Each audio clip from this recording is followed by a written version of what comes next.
Buenos días. Vamos a continuar con el capítulo 6, las lecciones del amor, la sección que es larga, las lecciones del Espíritu Santo. Está dividida en subcapítulos. Vamos con ello. Subcapítulo 5, las lecciones del Espíritu Santo. Como cualquier buen maestro, el Espíritu Santo sabe más de lo que tú sabes ahora y solo te enseña para que llegues a ser igual que Él. Una apreciación. Solo te enseña para que llegues a ser igual que Él. Para que lleguemos a ser igual que el Espíritu Santo. Para que nuestra mente sea la misma que la del Espíritu Santo. Él no se va a quedar nunca de maestro como nosotros, sino que va a tratar de que sea nuestra mente igual que la de Él. Tú te enseñaste mal a ti mismo al creer lo que no era cierto. Nos enseñamos mal a nosotros mismos cuando quisimos identificarnos con este cuerpo, cuando quisimos aceptar como real este mundo que habíamos hecho nosotros. Tú te enseñaste mal a ti mismo al creer lo que no era cierto. Es costoso pensar esto, pero el curso nos lo viene diciendo. Nos enseñamos mal a nosotros mismos al creer que somos un cuerpo. No somos un cuerpo. Eso va en detrimento de nuestra felicidad. Dice, no creíste en tu propia perfección. Nadie aquí creemos en eso. ¿Iba acaso Dios a enseñarte que habías fabricado una mente dividida cuando Él sabe que tu mente es íntegra? Y ahí empieza a explicarnos cuál es el plan de estudios del Espíritu.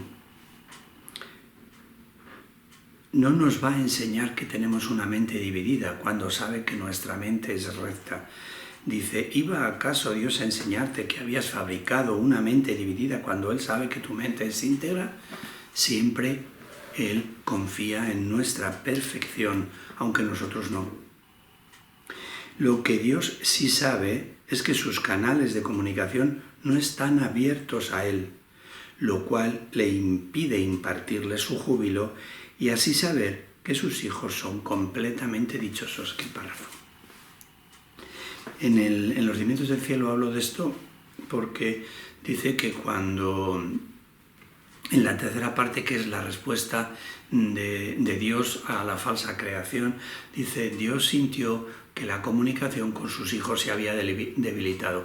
Eso lo dice en otra parte del texto. Aquí dice lo mismo de otra manera, que esto hace muchas veces. Dice, sintió que la comunicación con sus hijos se había debilitado, y se había debilitado porque una parte de la mente del hijo se había entretenido en este mundo y en este universo.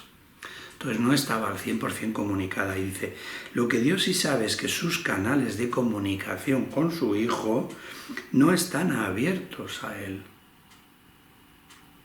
lo cual le impide impartirle su júbilo y así saber que sus hijos son completamente dichosos. Lo único que Dios sabe de este mundo es que su hijo no está comunicado al 100% con Él. De este mundo no sabe nada, pero sabe que está entretenido en otras cosas.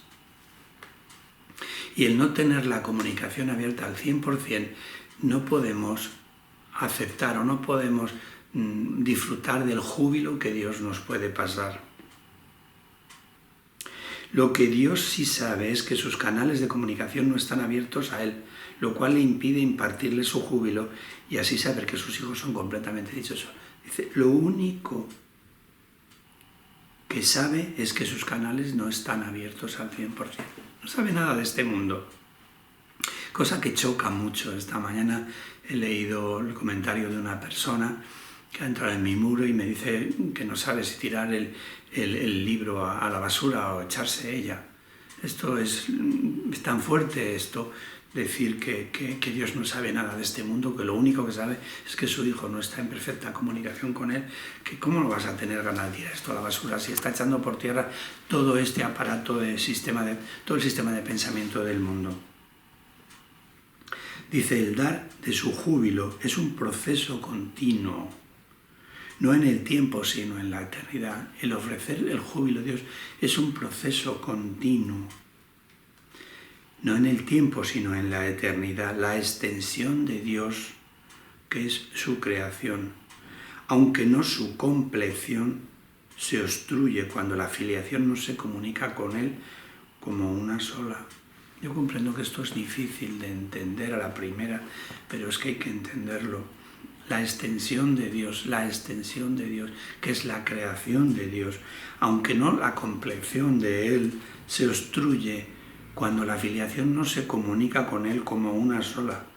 Así Dios pensó, mis hijos duermen, vamos a despertarlos. Lo que dice es, mis hijos duermen y hay que despertarlos. Al ver que la comunicación no estaba fluida, pensó que estaba dormido y vamos a despertarlo. En ese momento es que nos dio el despertador, que es el Espíritu Santo. Y continúa diciendo, ¿qué podría despertar más dulcemente a un niño que una tierna voz que no lo asustara, sino que simplemente le recuerda que la noche ya pasó y que la luz ha llegado? El plan de Dios para la salvación. ¿Qué podría despertar más dulcemente a un niño que una tierna voz que no lo asusta, sino que simplemente le recuerda que la noche ya pasó y que la luz ha llegado? Nos dio su voz, que nos recuerda en todo momento, estás soñando, esto no es cierto. Estás soñando, esto no es cierto. Esto no tiene por qué ser así, estás soñando. Dice, no le dice que las pesadillas que lo estaban aterrorizando tanto no eran reales, pues los niños creen en la magia. No nos dice que las pesadillas que nos aterrorizan no eran reales, pues los niños no creen en la magia. Simplemente le asegura que ahora está a salvo. Más tarde le enseña a distinguir la diferencia entre estar dormido y estar despierto, para que entienda que no tiene que tener miedo de los sueños. Y así, cuando vuelva a tener pesadillas, él mismo invocará la luz para desvanecerlas. Mira qué párrafo, no tiene desperdicio. Nos explica cuál es el plan de Dios para nosotros. Ese plan que ideó cuando pensó que sus hijos estaban dormidos, que su hijo estaba dormido, que su extensión se había bloqueado. Y dice que podría despertar más dulcemente a un niño que una tierna voz que no le asusta, sino que simplemente le recuerda que la noche ya pasó y que la luz ha llegado. Cuando un niño tiene una pesadilla en brazos de su papá o de su mamá, lo que le hace es acunarle y darle unos golpecitos y le chista y le dice, ya pasó, ya pasó. Eso es lo que está haciendo el Padre con nosotros. Nos está chistando y nos está diciendo, ya pasó, ya pasó. No le dice que las pesadillas que lo estaban aterrorizando tanto no eran reales. No le da una lección de filosofía y le trata de explicar algo que el niño no va a poder entender. Pues los niños creemos en la magia y nos creemos en lo que estamos viendo. No le pueden decir a alguien, oye, mira, este león con el que estás en la jaula no es un león, es un sueño que estás soñando tú a leones. No, porque no estamos preparados para esto. No te explica filosóficamente que esto no tiene sentido. Simplemente le asegura que ahora está a salvo. Más tarde se le enseña a distinguir la diferencia entre estar dormido y estar despierto. Lo primero, que está a salvo, que no hay peligro. Lo segundo, te enseña a diferenciar cuando estás dormido y cuando estás despierto, para que entiendan que no tiene que tener miedos de los sueños. Y así, cuando vuelvas a tener pesadillas, que las vas a volver a tener mientras estés aquí, tú mismo invocarás a la luz para desvanecerlas. ¡Ay, qué párrafo tan bonito este segundo! Continúa diciendo, un buen maestro enseña mediante un enfoque positivo, no mediante uno negativo. No hace hincapié en lo que tienes que evitar para escapar de lo que te puede hacer daño, sino lo que tienes que aprender para ser feliz. No te explica una serie de normas que te van a alterar más la vida, porque no hagas esto, no hagas lo otro, no hagas lo demás allá, sino simplemente te dice, haz esto. Lo sigue explicando. Dice, piensa en el miedo y en la confusión que un niño experimentaría si le dijeran, no hagas esto porque es muy peligroso y te puede hacer daño, pero si haces esto otro no te harás daño, estarás a salvo y no tendrás miedo. Definitivamente es mucho mejor usar solo 3 palabras, haz solo esto. Cuando somos niños y nos dan muchas consignas, nos perdemos en tantas consignas. Haz solo esto. Esta simple afirmación es perfectamente inequívoca, muy fácil de entender y de recordar. cómo está explicando el plan de Dios aquí, con qué sencillez lo está explicando. El plan de Dios no es encontrar una caterva de normas en las que nos cuente todos los peligros inexistentes que hay, sino que nos dicen, haz esto. Luego más adelante nos va a decir, no te lo creas, perdónalo, no te lo creas, perdónalo. El Espíritu Santo nunca hace una relación detallada de los enormes...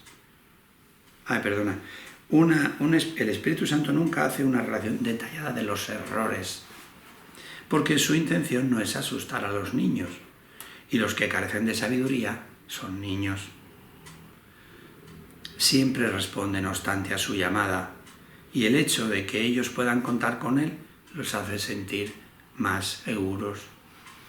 El Espíritu no hace una relación detallada, no comas azúcar refinada, no comas harinas blancas, no tires plásticos al mar, no consumas aerosoles que dañan la capa de ozono, no comas carne que es mala para tu salud y además hacen gases de efecto invernadero. ¿Qué te quieres que te diga? No dice esta serie de cosas, que no nos engañemos, el Espíritu Santo no está por la salvación del planeta, entre comillas. Dice, porque su intención no es asustar a los niños. Mira, si todas estas cosas no nos asustan. Siempre responde, no obstante, a su llamada. Y el hecho de que ellos puedan contar con Él los hace sentirse más seguros. Los niños ciertamente confunden las fantasías con la realidad. Nosotros confundimos las fantasías con la realidad. Creemos que comer carne es malo para nuestra salud. No, y además es malo porque matan a seres vivos. Esto es. Sin embargo, no nos da ningún empeño en tomar antibióticos cuando tenemos una gripe porque pensamos que esos seres vivos no, ¿sabes? O nos comemos una lechuga y no pensamos que eso sea un ser vivo, o miles de cosas que este mundo vive a base de contradicciones. El Espíritu Santo no hace distinción alguna entre diferentes clases de sueños. ¿Habéis leído en el curso alguna vez que hay que ser vegetariano? ¿Que hay que ser ecologista? ¿Que hay que ser de un partido político y de otro partido político? Pues eso es lo que dice aquí. El Espíritu Santo no hace distinción alguna entre diferentes clases de sueños. Da igual lo que comas. Jesús se comió un cordero pascual antes de la crucifixión. A sus apóstoles no le dijo que hicieran ayuno ni nada. El Espíritu Santo no hace distinción alguna entre diferentes clases de sueños. ¿Cómo no se va a asustar esta chica esta mañana? Y no se asusta más porque no entiende todo. Al principio uno no entiende. Que si esto lo lees al principio, pues... Tú que llevas siendo del partido ecológico, que son 4 gatos durante no sé cuántos años y te dicen que el Espíritu Santo no hace ninguna distinción entre diferentes clases de sueños, pues claro, te vas a otro lado. Dice, simplemente los hace desaparecer con su luz. Su luz es siempre la llamada a despertar. Da igual lo que comas. Estás soñando que estás comiendo, estás soñando que ha habido un buey muerto para ti, estás soñando que el mar está lleno de plásticos, estás soñando que el mundo tiene una capa de ozono, estás soñando, estás soñando, estás soñando. Su luz es siempre la llamada a despertar, no importa lo que hayas estado soñando. No hay nada duradero en los sueños y el Espíritu Santo, que refulge con la luz de Dios mismo, solo habla en nombre de lo que perdura eternamente. No os perdáis esta lectura, además de mi explicación, volverla a leer, porque no tiene desperdicio. Un milagro para todos, en nombre